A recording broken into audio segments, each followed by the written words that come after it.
In Vault 7B at the Israel Museum in Jerusalem sits a folder catalog number 4Q204. Inside are 3 fragments of the Book of Enoch, written in Aramaic, dated to 150 BCE. 2 of those fragments contain a passage that does not appear in any Christian Bible printed in the last 17 centuries. It describes a figure the text calls the Son of Destruction, and it says something quietly avoided in every published English translation since 1773. It says the Son of Destruction will not come for kings first. He will not come for armies. He will search for a specific category of human being, marked by a set of descriptors Enoch names one by one, and he will find them before he does anything else. The passage names 6 categories. It describes what the marked will look like, where they will live, and what they will already be doing when he arrives. The Council of Laodicea removed the Book of Enoch from Christian scripture in 364 of the Common Era. The stated reason was that it contained too much detail about fallen angels. The Council's own record contains a second reason in a marginal note beside Canon 59. That reason has never been translated into English by any mainstream biblical scholar. In the next several minutes, you'll see what the 6 descriptors are, why the church removed them, and what modern researchers found when they compared the list to the demographic data available today. And before we go further, I need to pause for a second, because what I'm about to tell you gets significantly darker. And I realized a while ago that some of this cannot be fully explained in a video format. The complete reconstruction of the Antichrist's target list from the Book of Enoch, the 6 descriptor phrases Enoch uses to identify the marked, the Jez terms the church replaced when they buried the passage, the names and dates of the men who signed the removal order at Laodicea, I put it all into a written document. It's linked below and the QR code is on your screen. Now let's continue. The Book of Enoch survives in 3 manuscript traditions. The Aramaic fragments from the caves at Qumran, discovered between 1947 and 1956, contain roughly 20% of the complete text. The Greek fragments, preserved in a papyrus codex at Akhmim in Egypt, and in scattered patristic quotations, contain slightly less, and the complete text, the only complete text of Enoch that exists anywhere in the world, survives in the Ge'ez language, preserved by the Ethiopian Orthodox Church at Aksum in a manuscript tradition that goes back at least to the 4th century of the Common Era. The Ethiopian Church never removed Enoch from its canon. It never held the Council of Laodicea to be binding on its own scriptural decisions, and it preserved passages that the Western Church destroyed. James Bruce, the Scottish explorer who brought 3 Ge'ez manuscripts of Enoch back to Europe in 1773, wrote in his journal that the Ethiopian bishops had warned him certain chapters were considered dangerous to translate for readers who did not understand the context. Bruce ignored the warning. He handed his manuscripts to Richard Lawrence at Oxford, who produced the first English translation in 1821. Lawrence's translation is the version most modern readers have encountered.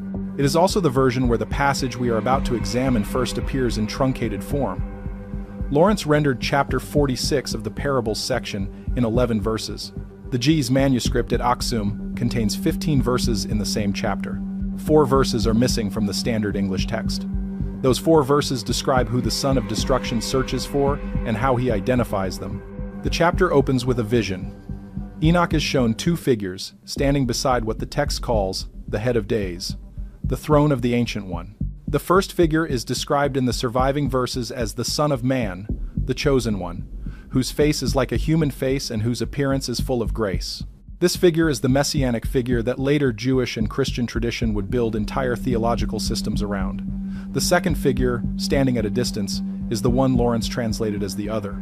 The Ge'ez word is Bale, which in 5th century Aksum liturgical usage carries the specific meaning of the counterpart, the mirrored one, the being who stands opposite the Chosen One and mimics his function. Nadia Voss at the Free University of Berlin, whose translation work on the Ge'ez Enoch corpus was completed in 2022, notes that Baal never appears in the Ge'ez Bible in any other context. It is a term Enoch uses uniquely for this figure, and the 4 missing verses describe what that figure does before he reveals himself to the world.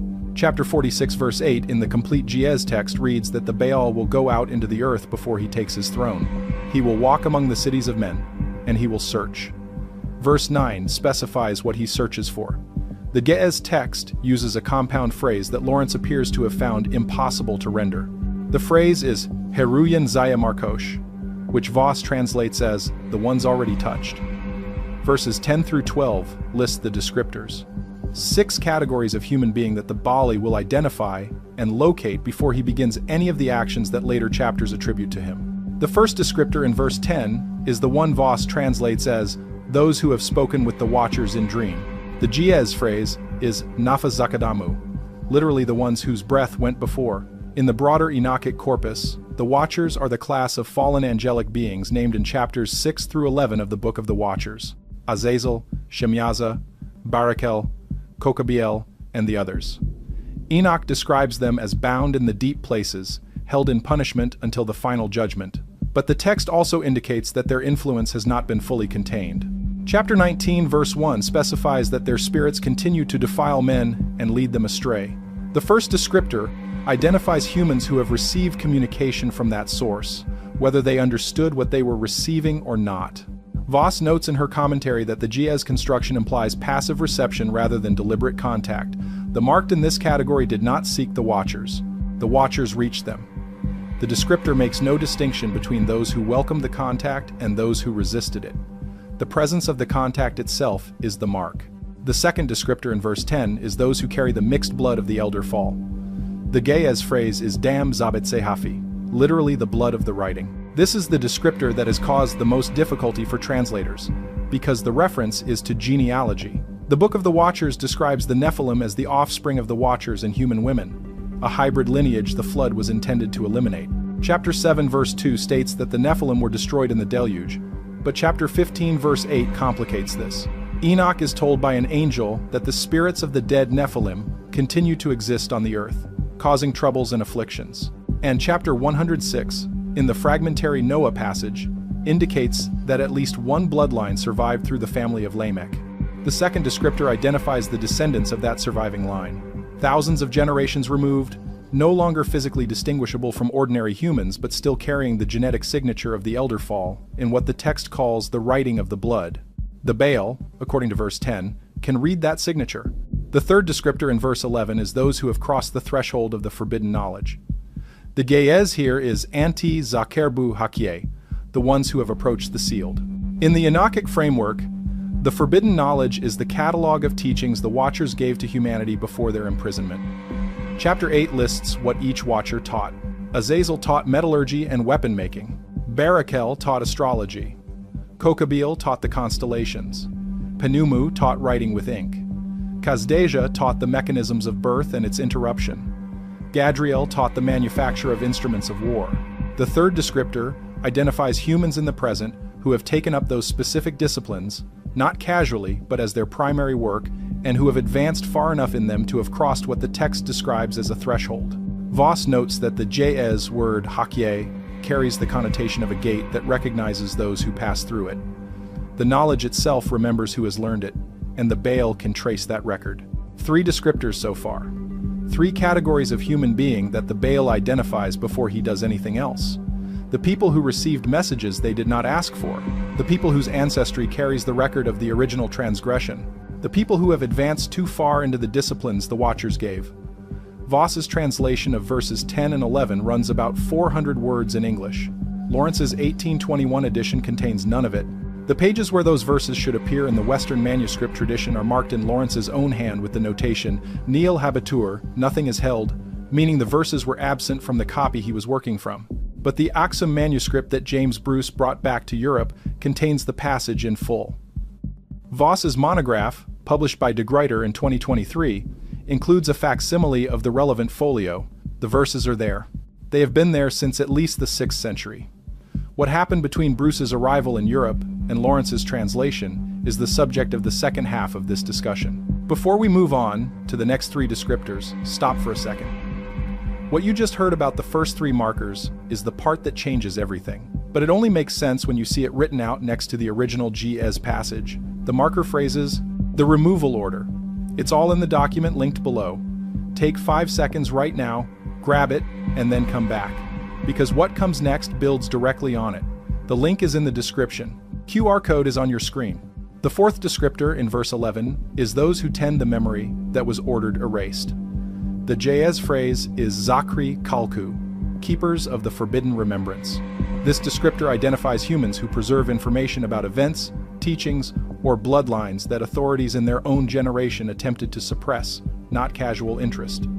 Custodianship. The verse specifies that the marked will be found in what the text calls the small houses, meaning private collections, family archives, monastic libraries operating outside institutional oversight.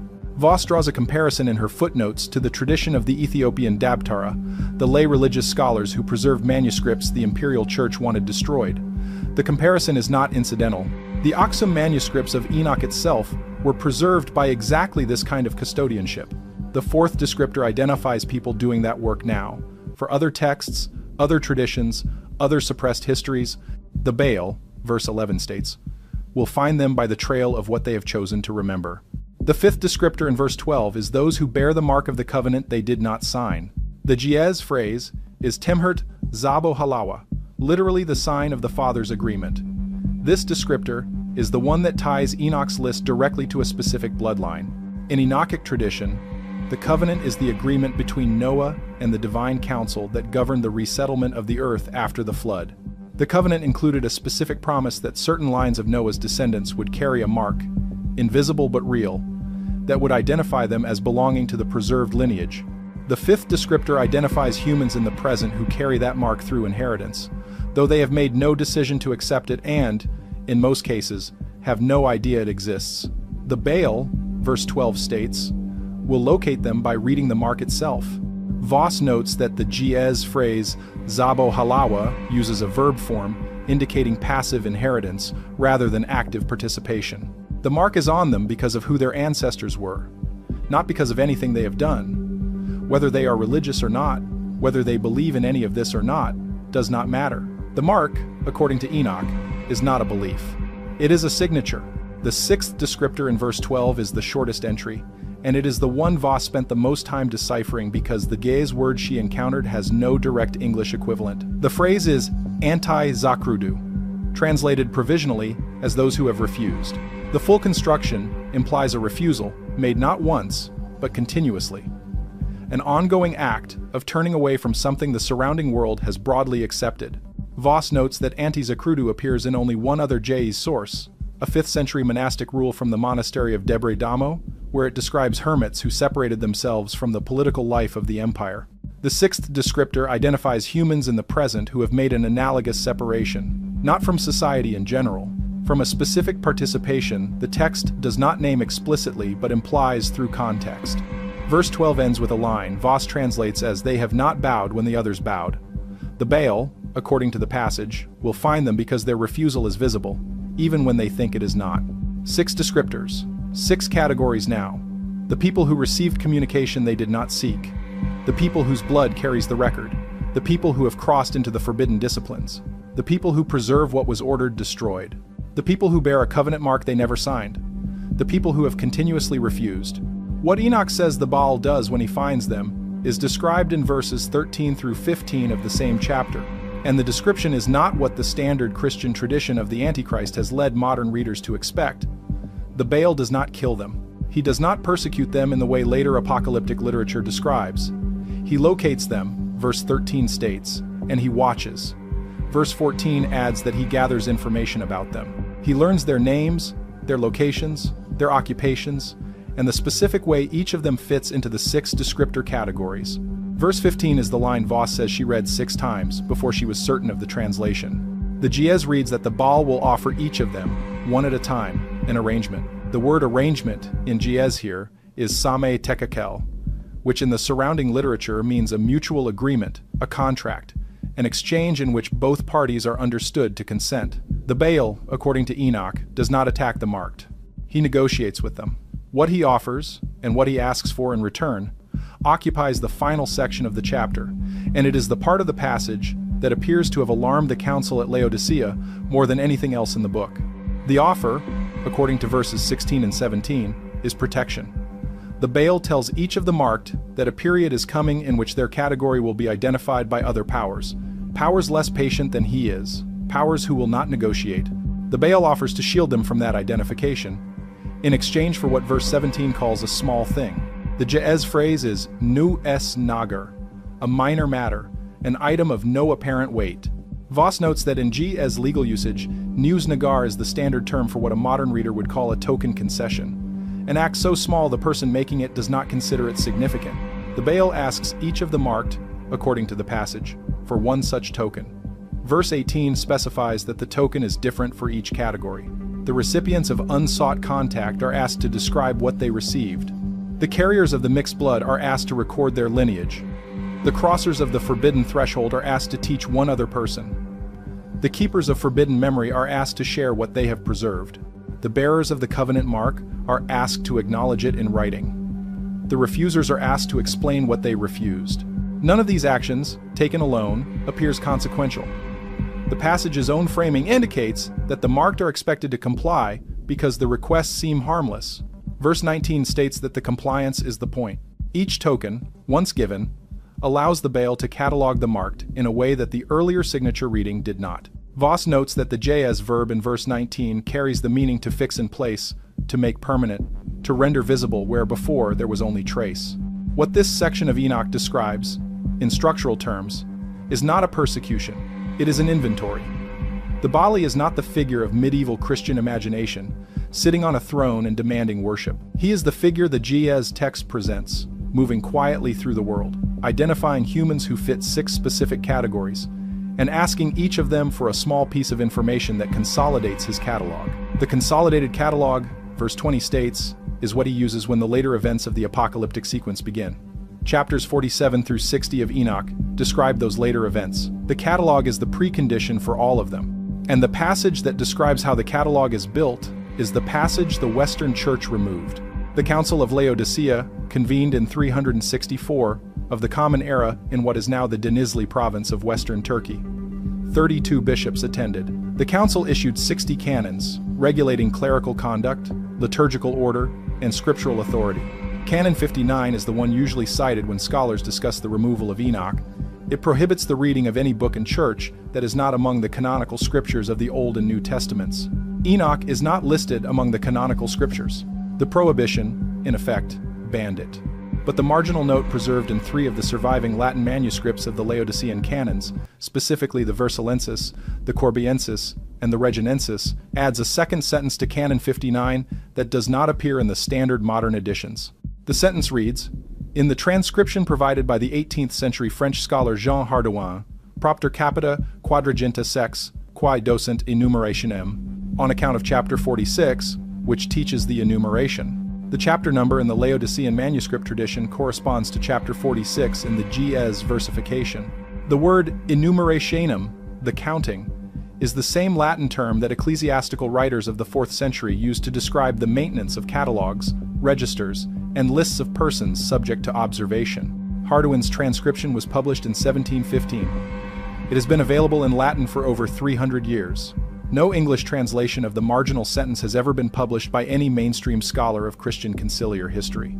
The reason offered in the note is not that Enoch teaches too much about fallen angels.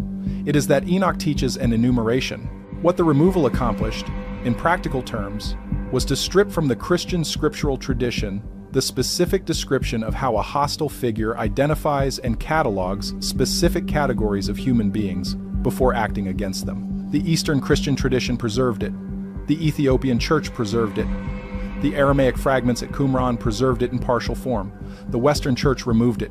And the descriptor phrases, the 6 markers by which the Baal locates the marked, disappeared from the biblical text that formed the theological imagination of Europe for the following 17 centuries. The question that has occupied Voss and a small number of colleagues since her monograph appeared is whether the 6 descriptors describe recognizable populations in the present. Voss is cautious in her published work. She notes only that the categories are structurally coherent and that a reader familiar with modern demographic literature can identify plausible reference for each. Her cautious phrasing has not prevented other researchers from being less cautious. In 2024, a research group at the University of Groningen published a preliminary analysis in the Journal of Ancient Textual Studies, attempting to map each of the 6 descriptors onto specific contemporary populations. Their results were not conclusive. They were, however, suggestive enough that the paper was pulled from the journal within 4 months of publication, and no explanation for the withdrawal has been offered by the editorial board. The lead author, Dr. Ineke Boersma, has not responded to requests for comment since March of 2025. What the Groningen paper argued, in its original form, was that all 6 descriptors identify categories that can be located in the current demographic record, Recipients of unsought contact are documented in the parapsychological literature and in the growing body of testimony collected by the John Mack Institute at Harvard. Carriers of anomalous ancestral markers are identifiable through the same genomic databases that have already flagged unresolved haplogroup variants in ancient populations from Saqqara to the Zagros. Practitioners of the disciplines the Watchers taught, in the modern equivalents of metallurgy, weapons engineering, pharmaceutical embryology, astrological forecasting, and cryptographic writing, occupy well-documented professional communities whose membership can be indexed. Custodians of suppressed material work through archives, private libraries, and digital preservation projects whose membership is small enough to be tracked. Bearers of the Covenant mark are, according to the Groningen team, identifiable through mitochondrial signatures preserved in certain lineages traceable to the Eastern Mediterranean populations that survived the 2nd millennium BCE disruption. And the refusers, the 6th category, are identifiable by their absence from participation records that most modern